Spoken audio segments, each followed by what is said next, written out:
মোহিনীর চক্রান্ত বুঝতে পেরে কম্পাস এবার মোহিনীকে পুলিশের হাতে ধরে দিয়ে তার সমস্ত পর্দা ফাঁস করে দিল। হ্যাঁ বন্ধুরা, এমনটা হতে চলেছে আজকের পর্বে। বিস্তারিত জানতে ভিডিওটিতে লাইক দিয়ে চ্যানেলটিকে সাবস্ক্রাইব করে পুরো ভিডিওটি তোমরা দেখতে থাকো। গল্পের শুরুতে আমরা দেখতে পারবো মোহিনী বলতে লাগলো, হ্যাঁ আমরা রেজিস্ট্রি ম্যারেজ করে আমরা বিয়েটা করেছি, আপনারা যেটা ভাবছেন সেটা না। তখনই ঋতুজা বলতে লাগলো, কি বলছো তুমি, ওর থেকে বয়সও কত বড়? তখন বলতে লাগলো, আমরা একে অপরকে ভালোবাসি, ভালোবাসার কাছে না বয়স কোনো ম্যাটার না, সেটা আপনারা বেশ ভালো করে জানেন। তখন এই কথা শুনে অরিনের মা বলতে লাগলো, কি বলছে কি বলছে দিদিভাই, এসব কি বলছে? তখন ঋতুজা বলতে লাগলো, এই ছোট ছোট তুই শান্ত হ। কিন্তু প্রীতা কিছুতে শান্ত হতে পারে না। প্রীতা তখন বলতে লাগলো, আমার না আর ভালো লাগছে না, আমার ছেলেটা থেকে বয়সও কত বড়, ওর এখন বিয়ের বয়স হয়েছে, ও এখন বিয়ে করে বাড়িতে চলে এসেছে, এই খবরদার তুই এই বাড়িতে পা রাখবি না, তুই চলে যা, তোর যেখানে ইচ্ছে তুই সেখানে চলে যা, তোর এখনো বিয়ের বয়স হয়নি, কেন তুই এখানে এসেছিস? কিঞ্জল তখন বলতে লাগলো, শুন হরিণ, তুই এই ঘটনাটা আমাদেরকে একবারও জানানোর প্রয়োজনটুকু মনে করলি না? বিহান তখন বলতে লাগলো, তুই কাউকে কিছু না জানিয়ে এভাবে হুট করে বিয়ে করছিস, বিয়ে করার তোর কি এখন বয়স হয়ে গেছে? তুই কি করে এই কাজটা করতে পারলি? তখন এই কথা শুনে মোহিনী বলতে লাগলো, বিশ্বাস করুন আমাদের রেজিস্ট্রির সময় হয়ে গেছিল, কি করবো আর, আমরা তো দুজন দুজনকে ভালোবাসি, দুজনের মধ্যে বিয়েটা করেছি, প্লিজ মা আপনি রাগ করবেন না, আপনার ছেলের এখানে কোনো দোষ নেই। কিঞ্জল তখন বলতে লাগলো, খবরদার তুমি আর একটা কথাও বলবে না, তোমার মুখে না আমি কোনো কথাই শুনতে চাই না, এই তুই এ বাড়িতে পা রাখতে পারবি না, যা তুই ওকে নিয়ে কোথায় চলে যাবি চলে যা। অম্পাস তখন বলতে লাগলো, ও শুনুন কাকাবাবু, আপনি এভাবে উত্তেজিত হবে না, যেহেতু ওরা দুজন দুজনকে ভালোবেসে বিয়েটা করেছে, তাই আমাদের উচিত ওদেরকে বুঝিয়ে কথাগুলো বলা আর এই সমস্যা থেকে কি করে বের হতে যায়। তখন ঋতুজা বলতে লাগলো, এই ছোট ছোট তুই কান্নাকাটি করবি না। অন্যদিকে মাহি তখন বলতে লাগলো, ও দাভাই তুই এই কাজটা করছিলিস এতদিন পর্যন্ত লুকিয়ে লুকিয়ে, তুই যেন কার সাথে কথা বলতিস, আর এখন বুঝতে পারছি তুই ওই মেয়েটার সাথে কথা বলতি, তুই আমার কাছ থেকেও লুকিয়ে গেছিস। তখন প্রীতা খুব কান্নাকাটি করে আর বলতে লাগলো, আমাকে মা বলছে, দেখো দিদিভাই আমাকে মা বলছে, আমার বয়সে এখন আমাকে মা বলছে, এই তুই বিয়ে কাকে করেছিস, কেন করেছিস এই বিয়েটা কি করে তুই করতে পারলি? হ্যাঁ, তোর মায়ের বয়সী একটা মেয়েকে তুই বিয়ে করতে পারলি? ঋতুজা তখন বলতে লাগলো, প্রীতা প্রীতা শান্ত হো, আমি দেখছি ব্যাপারটা কি করে এই পরিস্থিতিটা সামাল দেওয়া যায়। হ্যাঁ, তারপর তারপর না হয় সব কিছু আমরা ভেবে দেখবো কি করব কি করব না। কম্পাস তখন বলতে লাগলো, এক্স্যাক্টলি মা, আমিও তো সেই কথাটা বলতে চাই, ওরা যেহেতু একে অপরকে পছন্দ করে বিয়ে করেছে। কম্পাসের এই কথা শুনে বিহান রেগে বলতে লাগলো, খবরদার ছোট ছোটর মতো থাকো, তুমি কেন বড়দের মাঝখানে কথা বলছো, বড়রা বলছে তো সামলে নেবে। তখনই বলতে লাগলো, শুনুন মা, বিশ্বাস করুন আমি জানি আমার পরিবার নেই, আমি পরিবার একান্নবর্তী পরিবারের কথা শুনে না আমি লোভ সামলাতে পারিনি। হ্যাঁ আমি ওকে ভালোবাসি, তারপরও আপনাদের পরিবারের সবাইকে কাছে পাবো, সবাইকে ভালোবাসবো, বিশ্বাস করুন। সেই জন্য আমি আর পিছু পা হটতে পারিনি, তাই আমি তো আপনাদের বাড়িতে চলে এসেছি। আমি চাইলে কিন্তু আপনাদের বাড়িতে না এসেও পারতাম।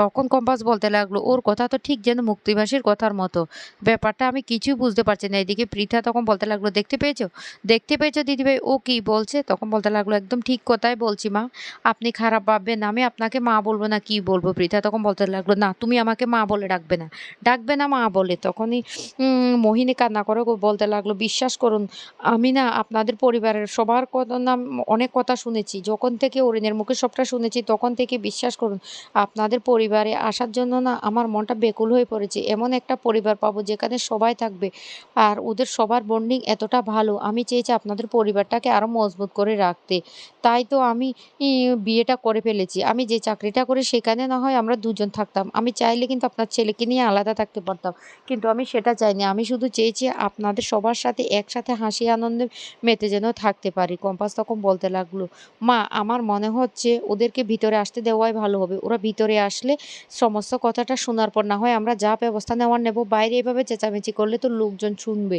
ঋতুজা তখন বলতে লাগলো, এই ছোট্ট ছোট্ট তুই তুই একটু শান্ত হ, আগে ওদেরকে ভিতরে আসতে দি। তখনই হঠাৎ করে মোহিনী বলে উঠে, শুনুন আমরা দুজন দুজনকে ভালোবেসে বিয়ে করেছি, তাই আমাদের মাঝখানে না কোনো তৃতীয় ব্যক্তি কথা বলুক, সেটা আমি চাই না।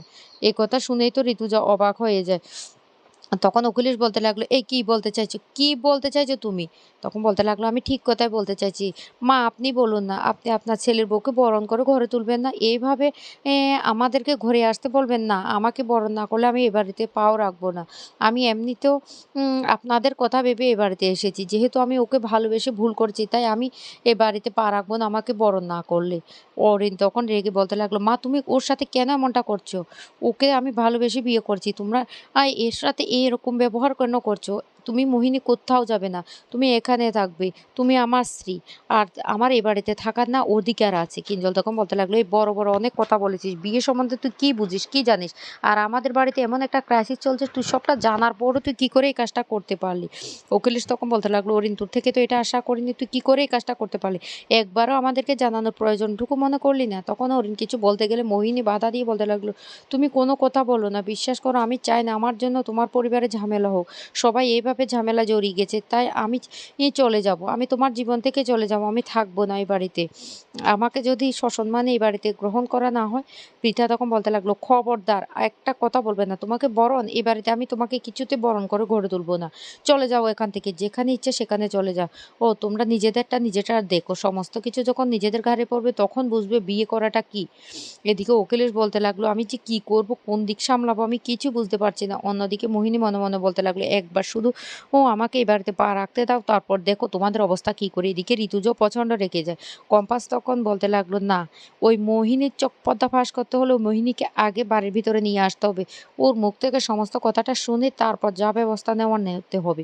তখন কম্পাস বলতে লাগলো, মা কাকিমণি তোমাদেরকে আমি কি বলছি, তোমরা একটু শান্ত হও। এভাবে উত্তেজিত হলে কোনো সমস্যার সমাধান হবে না।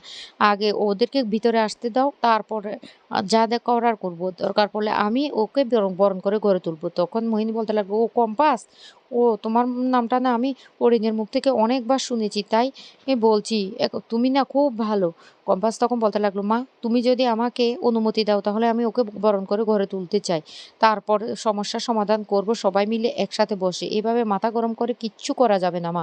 তুমি আমার কথাটা একবার ভাবো।" বিহান তখন বলতে লাগলো, "কি করতে চাইছো কম্পাস? কম্পাস বলো।" কম্পাস তখন বলতে লাগলো, "দাঁড়ান বিহান স্যার, যা করার পরে করব। আগে ওদেরকে ভিতরে আসতে দিই। দেখুন না, এই মোহিনীর পর্দা না আমি ফাঁস করেই ছাড়বো। ও নির্ঘাত কোনো না কোনো প্ল্যান করে এই বাড়িতে ঢুকেছে।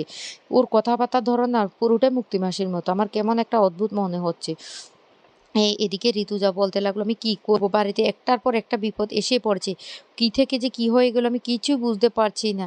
এদিকে অরিন বিয়ে করে চলে এসেছে, এদিকে বাড়িটা পুরো নিলামে চলে যাবে। কি করব? কি করে আমি কি করব? আমি কিছুই বুঝতে পারছি না।" পৃথা বলতে লাগলো, "দিদিভাই ওদেরকে এক কিছুতে বরণ করে তুমি ঘরে তুলবে না। তুলবে না ওদেরকে ঘরে। ওরা যেখানে যাওয়ার এখানে চলে যাক।" মোহিনী তখন বলতে লাগলো, "এই সমস্ত কিছুর হিসাব না আমি গুনে, গুনে দেবো। শুধু আমি বাড়িতে একবার ঢুকে নিই।" এদিকে অরিন বলতে লাগলো, "তোমরা কি আমাদেরকে বাড়িতে ঢুকতে দেবে না আমরা এখান থেকে চলে যাব বলো?" অখিলেশ তখন বলতে লাগলো, "অরিন এভাবে মাথা গরম করিস না, মাথা ঠান্ডা কর। যা করার আমাদেরকে মাথা ঠান্ডা করে করতে হবে।" অন্যদিকে মোনালিসা ওই গয়নাগুলি প্ল্যান করতে থাকে কম্পাসের মা বাবার কাছে নিয়ে রেখে আসবে, আর সমস্ত দোষটা নাকি কম্পাসের ঘাড়ে চাপিয়ে দেবে। কম্পাস লোভের বশে এই গয়নাগুলি তার মা বাবার কাছে সরিয়েছে, এই প্ল্যানটা মোনালিসা করতে থাকে। অন্যদিকে কম্পাস বাড়িতে বড়দের অনুমতি নিয়ে মোহিনী আর অরিনকে বরণ করে ঘরে তোলে, আর ঘরে তোলে মোহিনীর মুখ থেকে সমস্ত কথাটা শুনতে থাকে। এদিকে মোনালিসা বলতে লাগলো, "কম্পাস তুই কি ভেবেছিস? তোকে এবার দেখ কিভাবে আমি ফাঁসিয়ে দিই। তুই না ওই বাড়িতে আর কিছুতে থাকতে পারবি না। এমন তোর জন্য আমি ফাঁদ পাতবো, সেই ফাঁদে তুই পড়ে যাবি।"